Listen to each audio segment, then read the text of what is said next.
নমস্কার বন্ধুরা, green gardening with Mallika. আশা করছি ভালো আছো, সুস্থ আছো এবং সবুজের সঙ্গে আছো। বাগানি বন্ধুরা, টানা বর্ষার পর আমাদের গাছের নানা রকম সমস্যা হচ্ছে।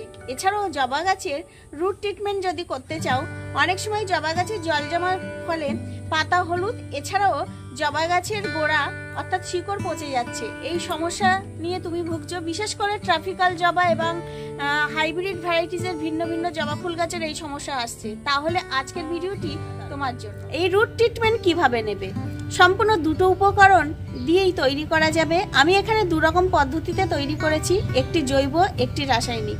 তোমার সুবিধা অনুযায়ী তুমি যে কোনো একটি পদ্ধতি অবলম্বন করলে অসাধারণ রেজাল্ট পাবে।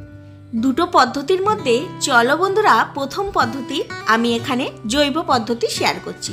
জৈব পদ্ধতিতে আমি এখানে 500 জল নিয়েছি। 500 জল অবশ্যই স্বচ্ছ, সুন্দর, পরিষ্কার জল নেবে। এবং প্রথম যে উপকরণটি দেখো সেটি হলো হলুদ। হলুদে প্রচুর গুণ আছে। হলুদ সাধারণত টবের মাটিতে আমরা ছিটিয়ে দিই পিঁপড়ের আনাগোনা, কেঁচো, কেন্ন এইসবের হাত থেকে রক্ষা করার জন্য। এছাড়াও আমরা যদি কাঁচা হলুদ নিতে পারি, এর গুণ কিন্তু 1000 গুণ বেড়ে যাবে। হলুদ সাধারণত ফাঙ্গাল ইনফেকশন থেকে রক্ষা করে, ব্যাকটেরিয়ার আক্রমণ হবে না, মাটির পিউরিটি বজায় রাখে। এছাড়াও মাটিতে পিএইচ লেভেলও ঠিক রাখে। গাছের যদি শিকড়ের ফাঙ্গাল ইনফেকশন, ব্যাকটেরিয়ার আক্রমণ, এগুলো কিন্তু সহজেই রোধ করবে এই হলুদ গুঁড়ো। আর বর্ষার সময় জবা গাছের সব থেকে খারাপ একটি জিনিস হলো শিকড় পচে যাওয়া। একটু জল বসা হলেই আমাদের ট্রপিক্যাল জবাগুলো আগে নষ্ট হয়ে যায়। সেক্ষেত্রে আমরা অবশ্যই এই হলুদ নেব। হলুদ যদি আমরা স্থায়ীভাবে টবের মাটিতে প্রয়োগ করি এইভাবে, তাহলে দেখবে রোগ চিরতরে মুক্ত হয়ে যাবে, গাছ থাকবে সুস্থ, হেলদি। আর গাছ যদি সুস্থ থাকে তাহলে সহজেই কিন্তু ফুল আসবে। আমরা এই সময়ে দাঁড়িয়ে অবশ্যই এই হলুদ এইভাবে ফিতো করে নেব। কাঁচা হলুদ নিতে হবে। যদি মনে করো আমার কাঁচা হলুদ নেই, সেক্ষেত্রে গুঁড়ো হলুদ নেবে, কিন্তু কাঁচা হলুদের গুণ 1000 গুণ বেশি হবে। স্থায়ীভাবে শিকড়ের বৃদ্ধি ঘটাতেও হলুদ গুঁড়ো বিশেষ কাজ করে। আমরা সবাই জানি রুট হরমোন হিসাবে হলুদ গুঁড়ো অনেক সময় আমরা ব্যবহার করে থাকি।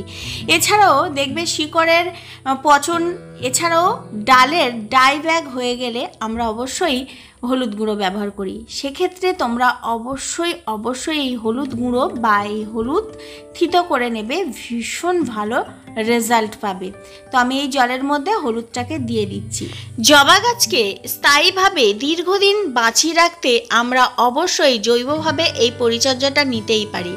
খুব সহজ এবং সিম্পল দুটো উপকরণ দিয়েই আমরা অসাধারণ রেজাল্ট পাবো। দ্বিতীয় উপকরণটি হলো অ্যালোভেরা। অ্যালোভেরা আমরা জানি প্রাকৃতিক রুট হরমোন হিসাবে কাজ করে।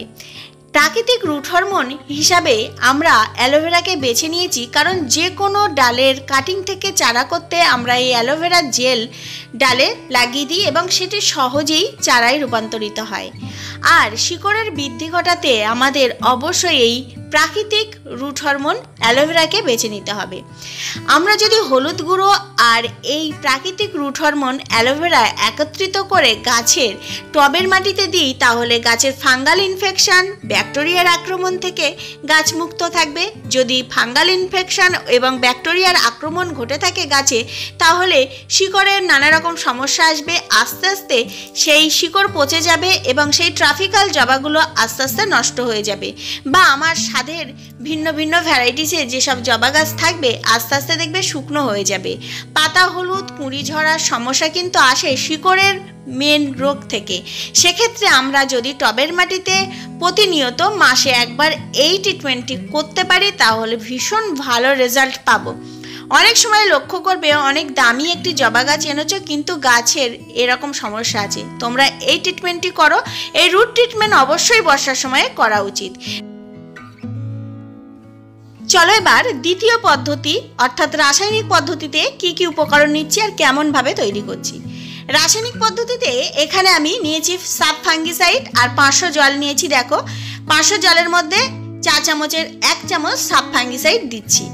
সাব ফাঙ্গিসাইডের কি কি কাজ আছে সেটা আমরা সবাই জানি। হলুদ গুঁড়োর যেমন কাজ সাব ফাঙ্গিসাইড ঠিক তেমনি কাজ করবে, ফাঙ্গাল ইনফেকশন থেকে রক্ষা করবে। এছাড়াও ব্যাকটেরিয়ার আক্রমণ থেকে গাছকে রক্ষা করবে এবং পিঁপড়ে পোকার উপদ্রব থেকেও অনেকটা অংশ কমিয়ে দেয় সাব ফাঙ্গিসাইড। আর দ্বিতীয় যে উপকরণটি দিচ্ছি সেটা হলো রুট হরমোন। রুট হরমোন ওই একই কাজ করে অ্যালোভেরা জেলের মতো, শিকড়ের বৃদ্ধি, শিকড় পচে যাওয়ার আক্রমণ থেকেও রক্ষা করে এবং সহজেই গাছের গ্রোথ বাড়িয়ে দেবে। যেহেতু শিকড়ের বৃদ্ধি ঘটবে, গাছও সুস্থ হবে এবং গাছের গ্রোথও ভালো হবে।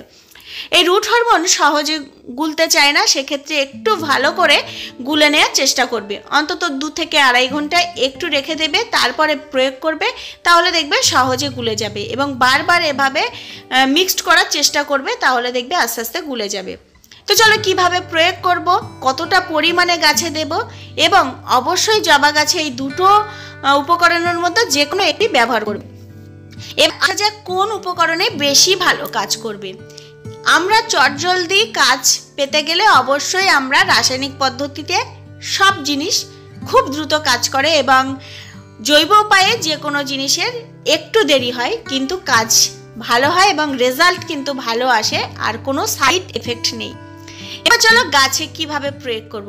খুব সহজ, প্রত্যেকটি গাছে 100 গ্রাম করে প্রয়োগ করব। জবা গাছে দেখো আমি প্রায় 100 গ্রাম প্রয়োগ করে দিয়েছি এবং পাতা হলুদ কুঁড়ি ঝরার সমস্যাও অনেক অংশ কমিয়ে দেবে। টানা যখন 1 সপ্তাহ থেকে 10 দিন বৃষ্টি হবে তখন দেখবে গাছের অনেক সময় বেশ কিছু হাইব্রিড জবা গাছে তখন পাতা হলুদ কুঁড়ি ঝরার সমস্যা আসে। এর পাশাপাশি গাছ দেখবে রোদ্দুর ওঠাতে ঝিমিয়ে পড়ে। আমরা যদি সঠিকভাবে রুট ট্রিটমেন্ট করে রাখি তাহলে এই ঝিমিয়ে পড়ার সমস্যা থেকে গাছ মুক্ত থাকবে। এই উপকরণগুলি কতদিন অন্তর প্রয়োগ করবে? অবশ্যই 10 দিন অন্তর প্রয়োগ করবে, তাহলে ভালো রেজাল্ট আসবে। বর্ষার সময় প্রয়োগ করতে হবে। বর্ষার সময় বিশেষ করে প্রয়োগ করলে রেজাল্টটা ভালো আসে, যেহেতু বর্ষার সময়ে আমাদের এই শিকড়ের পচে যাওয়া এবং ফাঙ্গাল ইনফেকশন বেশি করে আসে। সেক্ষেত্রে আমরা বর্ষার সময় 10 দিন অন্তর অন্তর এই খাবারটি প্রয়োগ করব। বলতে পারো এটি একটি মূল্যবান ঔষধ। গাছ মরে যাওয়ার সমস্যা থেকে তুমি একদমই নিশ্চিন্তে থাকতে পারবে। এবার দেখো আমি রাসায়নিক পদ্ধতিতে প্রায় ওই 100 গ্রাম মতো টবে দিয়ে দেবো। তোমরা যে কোনো একটি পদ্ধতি অবলম্বন করে জবা গাছের রুট ট্রিটমেন্ট করো। জবা গাছ অনেক সময় বর্ষার সময়ে মরে যায়। গত বছর বর্ষাতে আমার 2টো জবা গাছ মরে গেছে একই কারণে। আমি এবছর কোনো জবা গাছ মরে যায়নি এই ট্রিটমেন্ট নেওয়াতে। দেখো 10 দিন বৃষ্টি হওয়ার পরে আবার এই গাছগুলোর অবস্থা দেখো। যখনই দেখবে টানা 10 দিন বৃষ্টি হবে এবং হঠাৎ করে রোদ্দুর উঠলে গাছের এরকম সমস্যা আসবে, সেক্ষেত্রে তোমরা এটি প্রয়োগ করবে, ভীষণ ভালো রেজাল্ট পাবে। বাগানি বন্ধুরা, আশা করছি এই সহজ পরিচর্যা করে তুমি অসাধারণ রেজাল্ট পাবে। তোমার ছাদ বাগানের প্রত্যেকটি জবা গাছকে সুস্থ রাখতে পারবে। এবার তোমার সুবিধা অনুযায়ী তুমি যে কোনো একটি পদ্ধতি বেছে নিও। ভিডিওটি ভালো লাগলে সাপোর্ট করো, পাশে থেকো এবং তোমার ছাদ বাগানের প্রত্যেকটি জবা গাছকে বাঁচিয়ে রাখতে এই কাজটি অবশ্যই করো।